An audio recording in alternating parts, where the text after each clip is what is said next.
Eu vou contar uma história que talvez possa ser a sua história, a história da sua empresa. E eu coloquei o nome dessa apresentação, um nome bem instigador. A fé remove montanhas. Eu acredito mesmo. Né? Quando você acredita, quando você tem a força de vontade, quando você tem o desejo de fazer alguma coisa, e esse desejo é tão profundo, que você consegue. Mas a estratégia move talentos. Né? Para quem não me conhece, meu nome é Roberto. Eu ajudo uma série de empresas de software, empresas de contabilidade. Eu não sou profissional da contabilidade, a minha especialização é em estratégias, modelos de negócio e gestão de escritórios de contabilidade aqui no Brasil e em outros países. E essa visão externa é que torna meu trabalho tão peculiar. Por quê? Porque eu procuro enxergar a sua empresa como acionista e não como executivo. E toda vez que eu vejo, é praticamente unânime, tá? Um escritório de contabilidade ou mesmo uma empresa de software começar o planejamento estratégico, os executivos, ou seja, vocês que são diretores de empresas de contabilidade, já começam com as mesmas desculpas que os seus coordenadores e supervisores falam quando você pede alguma coisa. Você fala assim para ele, eu queria, ou para ela, vamos aumentar a produtividade, vamos informatizar, vamos automatizar, e o coordenador, o supervisor, começa a colocar uma série de situações que são explicações por que ele não fez. É natural do ser humano fazer isso. E você, obviamente, insiste. Não, mas a gente precisa automatizar, a gente precisa criar mecanismos diferentes de integração ou de interação com os nossos clientes. E sempre você esbarra na questão cultural. Da mesma forma, na hora de fazer um planejamento estratégico, eu vejo que a maioria dos executivos não tira o chapéu de executivo e coloca o chapéu de acionista. E começa a colocar desculpas. Mas esse ano teve Covid. Eu cresci 20% no ano de Covid, tá bom demais. Tá bom demais. Mas eu conheço escritórios que cresceram 50%. Eu conheço escritórios que cresceram 70%. Eu conheço escritórios que não cresceram nada, que reduziram. Então, assim, se comparar ou se justificar não é um bom começo para o planejamento estratégico. O importante é você colocar o chapéu de acionista. Ou seja, eu vou contar a história que vai ser mais direto ao ponto. Era uma vez dois profissionais.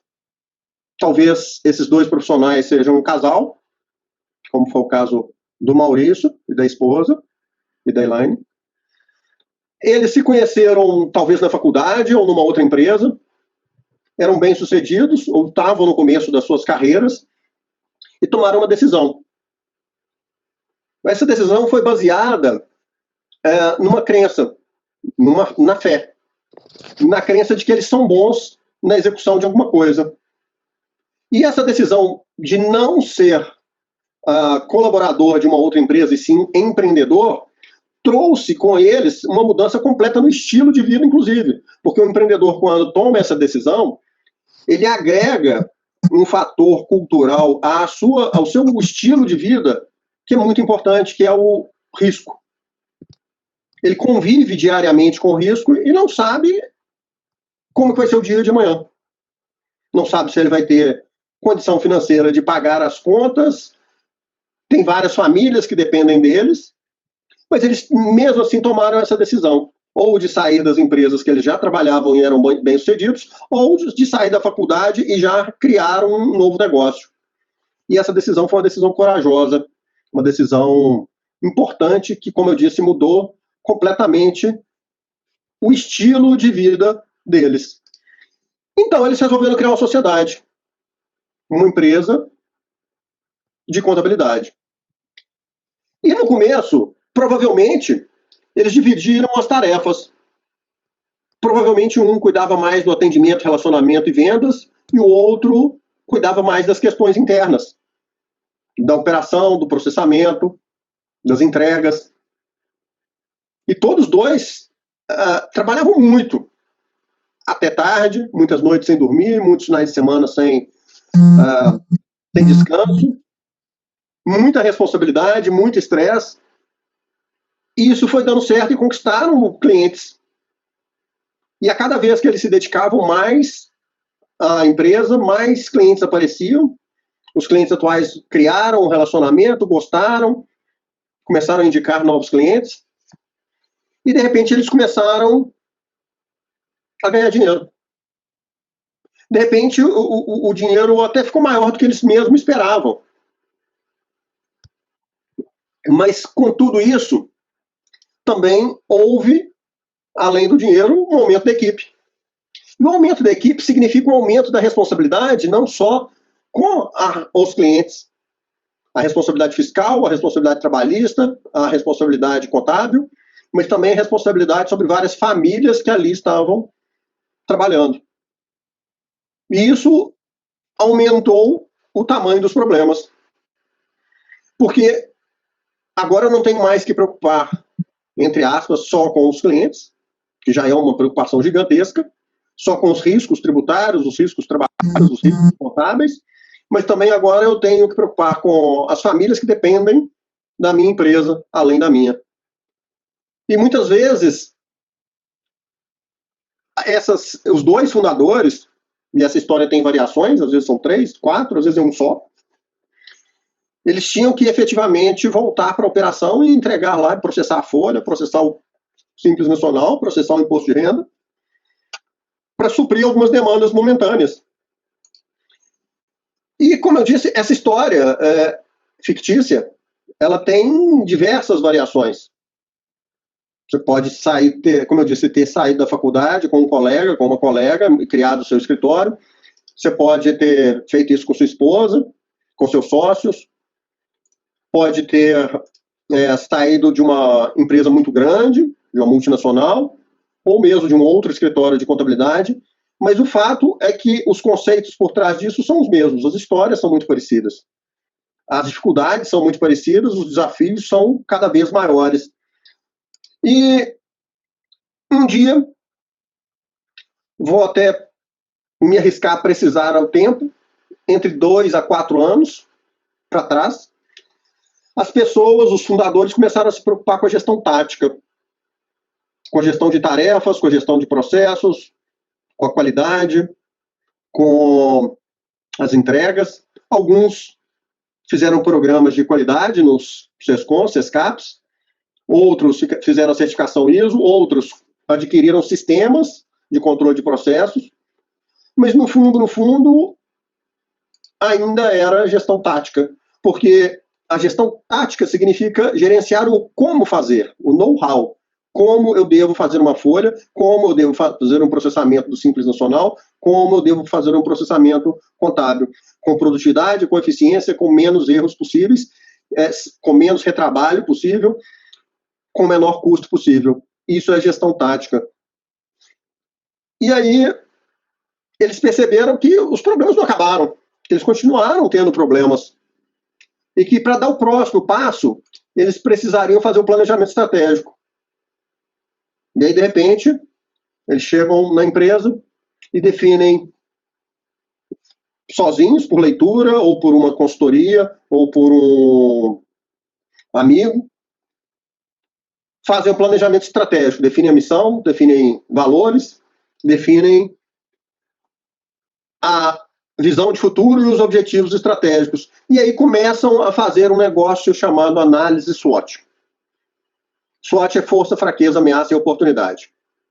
E aí os dois sócios também chamam os coordenadores, os gestores, os supervisores, os gerentes, e falam assim, gente, quais são as nossas fraquezas? E aí que começa o problema.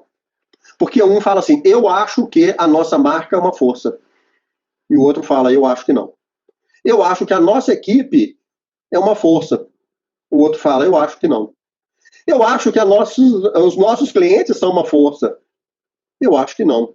E um fala assim, eu acho que a gente devia explorar o nicho de mercado de empresas da área de saúde. O outro fala, eu acho que não, que a gente devia explorar as construtoras. E chega um terceiro e fala que eu acho que não, que a gente deveria ficar horizontal, atender a todo mundo.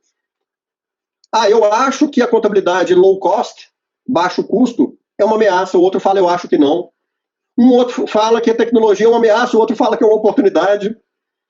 E aí começa, então, um planejamento estratégico, com definições de metas, com definições de indicadores, mas que na prática te torna frustrado. E após um ano de planejamento estratégico, você volta para a sua mesa pensando assim, eu queria mesmo estar na praia, eu queria mesmo estar na fazenda, eu queria mesmo estar em outro lugar. Eu queria se virar palestrante. Hoje a quantidade de empresários que estão nessa situação é gigantesca. Eu prefiro ser palestrante, ser instrutor, do que ter a minha empresa que está cheia de problemas, cheia de responsabilidades. Eu tenho que cuidar dos clientes, eu tenho que cuidar dos meus colaboradores, que tem famílias envolvidas, tanto nos clientes quanto nos colaboradores. Então, o que eu queria mesmo é ser palestrante, ou montar uma barraquinha de água de coco na praia da Boa Viagem, em Jericoacoara. Eu queria virar jogador de futebol, de tênis. E essa frustração vai aumentando. E aí, foi pensando exatamente nisso. Se você está em alguma dessas situações, foi exatamente por isso que eu adaptei a metodologia tradicional para uma metodologia mais ágil, mais adequada, que não fui eu que criei, foi copiada. Ou melhor, foi adaptada, não foi copiada na íntegra, né? Foi adaptada das empresas de software. E o mais importante de tudo, participando do conselho de várias empresas, tanto de software quanto de contabilidade aqui no Brasil e em outros países, é que eu tirei um aprendizado. E o aprendizado mais importante de todos, se eu puder resumir em uma única frase, na hora que você começar o seu planejamento estratégico, não pense como executivo. Pense como acionista. Esqueça que você é diretor da empresa. Pense o seguinte, eu compraria uma ação do meu escritório. Se meu escritório tivesse listado na Bovespa, eu compraria uma ação dele. Eu colocaria dinheiro nesse escritório. E comece a pensar como acionista. Mas para pensar como acionista, eu preciso entender algumas coisas. A primeira delas foi uma frase que eu estou repetindo tem 2 anos, mas que faz todo sentido para escritórios de contabilidade hoje. Essa frase é do Michael Eisner. Se a empresa não está crescendo, ela está morrendo. Porque qualquer acionista quer ver a sua empresa crescer, senão ela perde valor de mercado. Mas mais do que isso, se a sua empresa não cresce no mundo onde precisamos automatizar ao extremo as tarefas operacionais e humanizar ao extremo as tarefas relacionais, os talentos, o que é um talento, objetivamente? É uma pessoa que domina bem hard skill, domina bem contabilidade, ICMS, PIS, COFINS, folha, mas que tem soft skills, sabe se comunicar bem, tem empatia, sabe escrever um bom texto, isso é soft skill. Habilidades socioemocionais. Isso é um talento. Se você não cresce, se sua empresa não cresce, sua empresa perde os talentos. Porque o talento pensa assim, nessa empresa onde o dono chega aqui todo dia e fala que já está bom, para mim não serve. Eu sou talento, eu quero crescer, e aí eu vou procurar emprego em outro lugar. E muitas vezes nem é num escritório de contabilidade. Quem aqui que nunca perdeu aquele talento para um cliente, ou para uma indústria, ou para uma empresa de software? E se ele saiu, você pode ter certeza que não foi por causa de salário. O salário, quando ele fala assim, me pagam mais, ele está trazendo a valor presente o sonho de crescimento que ele tinha na sua empresa. E que você, como líder, disse para ele, aqui na empresa nós estamos bem, nós não queremos crescer mais do que nós já crescemos. Então, se você está fazendo planejamento estratégico, de novo, pense como acionista e transmita a mensagem como líder para os stakeholders, ou seja, para acionistas, líderes e liderados, que você quer uma empresa que vai crescer. E para pensar como acionista, o primeiro passo é pensar em quanto vale a sua empresa. Ah, mas eu não vou vender. Tudo bem, você não vai vender, mas Você não cuida da sua casa, do seu apartamento, do seu automóvel, da sua fazenda?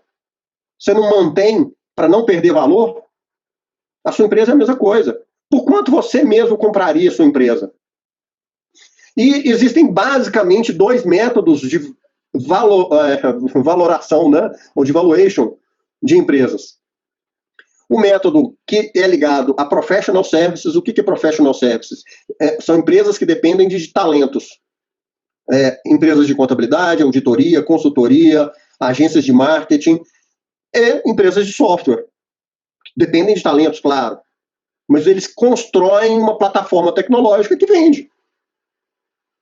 Então, são dois métodos diferentes. Vocês, hoje, são um misto dessas duas coisas. Então, eu recomendo que vocês entendam a empresa de vocês pelos dois métodos e façam um valuation do escritório de contabilidade por EBITDA, ou EBITDA, como queiram, né? Alguns gostam do termo mais americanizado, e pelas métricas de software as a service. As métricas usadas na empresa de software, nas empresas de software. Entender EBITDA, não vou explicar Pai Nosso pro vigário, né? Eu não vou explicar para vocês a questão do EBITDA, mas basicamente é a geração de caixa da empresa. Fundamental vocês entenderem e calcularem o EBITDA das empresas de vocês como acionistas antes de começar o planejamento estratégico. E mais do que calcular, é analisar a série histórica.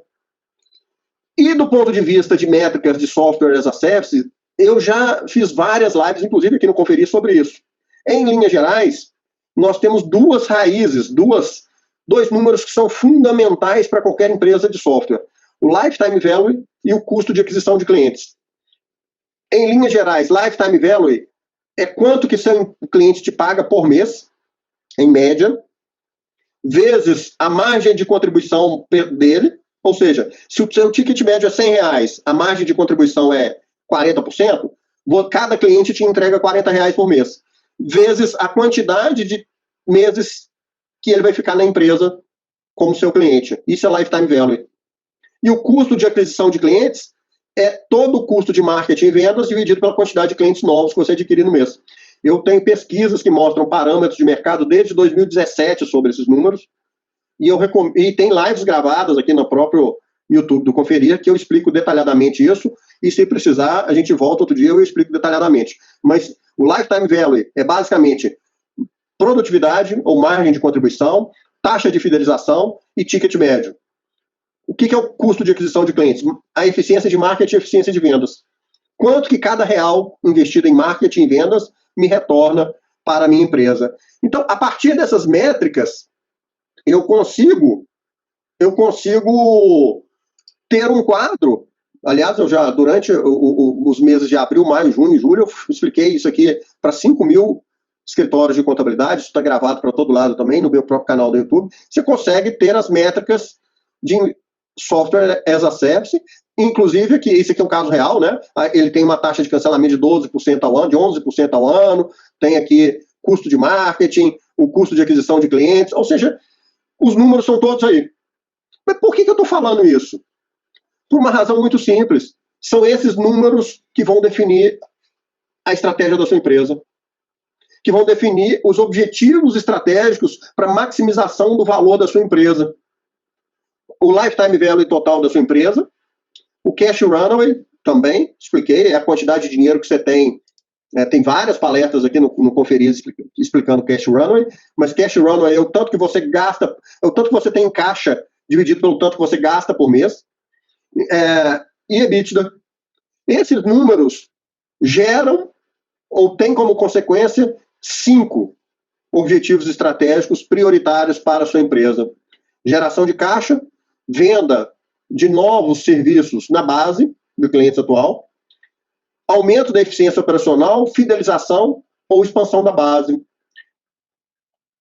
Eu vou dizer o seguinte, 99% das vezes que eu começo a fazer planejamento estratégico de um escritório de contabilidade, a primeira coisa que eu escuto é: nós precisamos aumentar a eficiência operacional do escritório.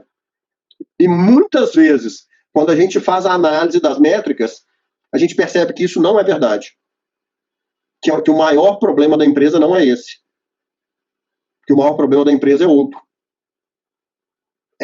Por exemplo, vendas é, por exemplo, vendas na base, é, por exemplo, fidelização, né? Porque sem o número, você tem percepções subjetivas sobre os fatos. Com os números, você tem percepções objetivas dos fatos. E aí a gente usa análise SWOT. O seu EBITDA hoje é uma força ou uma fraqueza?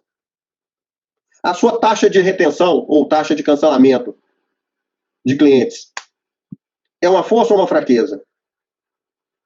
Se você tem uma taxa de cancelamento ao ano menor que 10%, talvez seja uma força, talvez seja uma fraqueza. Por quê? Porque esse número tem que estar dentro de um contexto. Ticket médio pequeno, toda empresa, seja de software, seja de contabilidade, ou qualquer que seja a indústria, o mercado, quanto menor o ticket, maior a taxa de cancelamento. Oh, perdão, ao contrário. Quanto maior o ticket, menor a taxa de cancelamento. Você troca a sua conta do Google Drive para o Dropbox em 3 dias. Vai. Você toma a decisão hoje, daqui no final de semana você já trocou. Mas se você tem um serviço e você paga ali o clube, seu clube, o clube que você participa, né, que você tem uma cota, que você comprou aquela cota, que não é barato, que você paga uma mensalidade, né, relativamente alta, para você trocar de clube você já demora mais.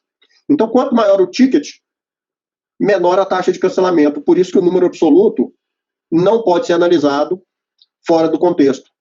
E aí a gente analisa forças e fraquezas, ameaças e oportunidades. Muitas empresas têm o custo de aquisição muito baixo, mas elas têm venda praticamente nula. Elas não crescem em vendas. Então, ter o custo de aquisição baixo pode ser uma fraqueza. Pode significar que você não está crescendo, que você não está investindo em crescimento. Né? Então, essa análise, como eu disse, é objetiva, é numérica, mas ela é dentro de um contexto. Você analisa os números como um todo. E a partir dessa análise de força-fraqueza baseada nos números, tanto nas métricas de valuation tradicionais, ou seja, EBITDA e suas derivadas, né? E métricas de software as a service, você cria objetivos estratégicos. O meu objetivo, então, é reduzir a taxa de cancelamento. O meu objetivo é aproveitar as oportunidades baseadas na minha taxa de retenção e aumentar as vendas. Já que a minha fraqueza é o custo de aquisição de clientes, se eu tenho oportunidades, eu crio um objetivo de aumentar vendas. Aqui, já que a minha retenção é alta e meu EBITDA é bom, é uma força, o meu objetivo passa a ser venda na base. Então, eu passo a ter mais controle sobre as questões. Agora, como que eu defino o que é ameaça e oportunidade? Basicamente, respondendo a uma pergunta. Por que alguém compraria uma empresa? Por que alguém compraria, não a sua empresa, mas uma empresa? Existem algumas razões estruturais por que alguém compra uma empresa. Primeiro, para comprar um concorrente. Esse é um dos motivos. Não é o único, mas é um dos motivos. Acontece muito no processo de consolidação de mercado. Laboratórios farmacêuticos, farmácias, redes de supermercado, uma série de hospitais, uma série de indústrias já estão nesse processo de compra de concorrente. Né? Então, esse é um dos objetivos. Segundo, aumento de participação do mercado. Se a sua empresa tem um aumento de participação no mercado, ela é atrativa para um comprador. Terceiro, eu posso querer ofertar um serviço mais especializado. Eu não tenho esse serviço. Vamos supor, meu escritório não faz recuperação de PIS e COFINS. Aí eu vou comprar um outro escritório que faça esse serviço. Por quê? Porque eu ganho tempo de aprendizado. Eu ganho... É mais rápido eu comprar o escritório do que eu estruturar uma equipe de produção, consultoria, atendimento e vendas. Então, eu compro uma empresa de serviços especializados. O outro fator é conquistar um nicho. Eu quero conquistar um nicho de empresas do setor da saúde. Legal, eu vou lá e compro um escritório. Um outro fator é a economia de escala. Quanto mais escala eu tenho, mais barato eu fico. Mais barato fica a transação. E aí entra naquele, só um parênteses aqui, né? Entra naquela tendência global de serviços contábeis que todos nós hoje fazemos transações usando aparelhos igual a esse aqui. Uma transação bancária, uma transação... você vai marcar uma consulta médica, você vai marcar qualquer coisa, você quer usar um aparelho desse. O que te leva a crer que seu cliente não quer fazer uma transação usando um aparelho desse? Né? Então, a economia de escala é automação extrema. E de tarefas, de novo, transacionais. E a economia de escala em professional services, né, em serviços profissionais, é a humanização dos serviços relacionais. Né? Bom, dito isso, cada item desses que eu coloquei pode ser uma oportunidade. O que eu posso fazer para tornar a minha empresa atrativa? Ter um centro de serviços compartilhado, separar produção de atendimento, atuar em nicho, ter economia de escala, ter um serviço especializado, ter um crescimento de mercado, de participação no mercado significativo. Tudo isso torna a minha empresa mais atrativa, então tudo isso é uma oportunidade. Agora, o contrário também é verdadeiro. Se eu estou tendo cada vez menos economia de escala, cada vez menos atuação em nichos, cada vez menos especialidades, cada vez menos participação no mercado, isso torna-se uma ameaça. E aí eu uso as minhas forças para potencializar oportunidades e reduzir as ameaças. E eu uso as minhas fraquezas, eu crio objetivos para minimizar, para atuar sobre as minhas fraquezas, que podem me impedir de tornar mais atrativo. Também crio objetivos para mitigar ameaças que atuam sobre as minhas fraquezas. Por exemplo, o ticket médio meu, se for muito baixo, eu tenho uma ameaça de mercado. Existem concorrentes low cost, né, de preço baixo, que estão atuando, que estão aumentando a participação de mercado nesse setor. Então, se meu ticket é baixo, ele acabou se tornando uma fraqueza, e eu crio um objetivo, então, de mitigar essa ameaça, reduzindo essa fraqueza minha de ter ticket baixo, o que traz um objetivo estratégico de aumentar o meu ticket. Agora, como que eu aumento meu ticket? É chegar para o cliente e falar, podia estar matando, podia estar roubando, só vim aqui pedir para aumentar meu honorário? Não. Né? É exatamente igual o posto de gasolina. Esse exemplo eu cito demais. Você parou no posto de gasolina, o Maurício parou lá no posto, com o carrão dele. O frentista chega, senhor doutor Maurício, vamos completar o tanque? Aí ele completa o tanque, já parei aqui, vou completar. Ele acabou de fazer um upgrade de pacote, um upsell. Ô, doutor Maurício, vamos colocar aditivado, seu carro tá tão bonito, bacana aí, vai economizar, vai limpar as velas, sei lá o quê, né? Eu não entendo muito de carro. Vamos sim, então vamos colocar aditivado. Acabou de fazer um outro upsell. Aí ele abre o capô, vamos conferir o óleo, vamos conferir os fluidos, vamos conferir, né? Aproveitar e conferir, né? O limpador de para-brisa, confere tudo, faz um diagnóstico do seu carro, fala, senhor doutor Maurício, vamos completar o óleo, está precisando, o senhor vai viajar agora, final do ano, Natal, né? Vai lá para o interior de Minas, vai, né? Vamos fazer, esse negócio vai ser mais, corre o risco de, vai manter seu carro melhor, né? Mais, colocar a manutenção em dia. Aí o Maurício, ok, vamos completar o óleo. Enquanto isso, ele vai na loja de conveniência, compra lá um tira-gosto, uma pipoca para ver um filme no final de semana, a série que ele está assistindo, e aí ele acabou de fazer mais 2 cross-sell no posto de gasolina. Agora, se chega lá um Fusquinha, uma Brasília, nada contra Fusca e Brasília, mas de motor saindo aquela fumaçona preta, o frentista nem vai oferecer para completar o tanque. Por quê? Porque o ticket é muito baixo. Então, para fazer cross-sell e upsell, você precisa criar produtos e serviços que têm a ver com o seu público-alvo. Né? E isso passa a ser um objetivo estratégico. E, por outro lado, por que eu não compraria uma empresa? Basicamente, são 3 fatores. Falta de propósito, e isso é interessantíssimo, gente. Quando eu faço a avaliação dos escritórios de contabilidade, assim, eu chamo a equipe inteira, uso uma ferramenta, coloco a equipe inteira, da copeira aos sócios, numa sala de Zoom, igual a essa, e eles começam a responder as perguntas que eu faço. O que o escritório faz? Todo mundo fala a mesma coisa. DAF, GPS, Instituto de Pronabole, balanço, balancete, expédia social. Show de bola. Como que a empresa faz? Com compromisso, com responsabilidade, com ética, com legalidade, com agilidade. Show de bola. é o quê, é o como, né? Por que a sua empresa faz o que ela deve fazer? Aí vem respostas fantásticas. Porque obrigado, porque é assim, porque sempre foi assim. Né? Então, a falta de propósito desvaloriza uma empresa. Porque a falta de propósito cria desconexão entre valores pessoais e valores empresariais. Isso desvaloriza o seu negócio. A falta de capacidade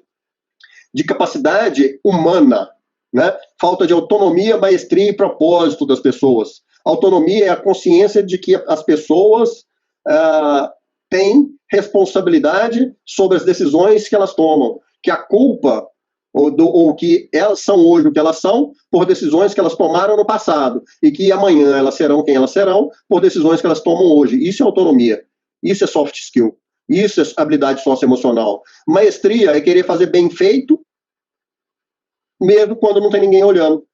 E propósito é o desejo de participar de algo maior, de contribuir por uma causa. Então, a capacidade humana da sua empresa, ela é composta de hard skill, ou seja, o pessoal tem que saber das datas de pensa, de propósito, balanceio de despesa social, mas também tem que ter soft skill. Se não tem, a empresa vale menos. Né? E a cultura.